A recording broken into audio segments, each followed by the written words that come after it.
Mikay! Bumalik ka nga doon sa loob. Ano bang pinahiya mo ko? Ano, Gino? Kailangan mo ba talaga ako bastusin para lang maparusahan ako? Ano pa ba gusto mo gawin ko?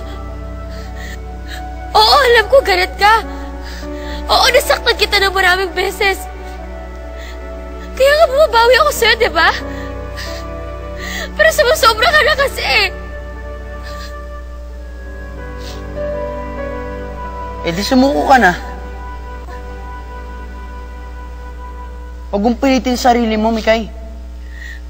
Pikuran mo na ako. Kahit ganyan ka, di kita iiwan.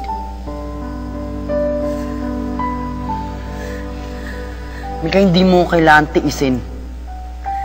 At hindi mo yun ako kailangan tratuhin na ganito.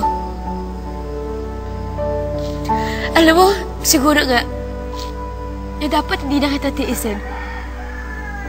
Para matauhan ka.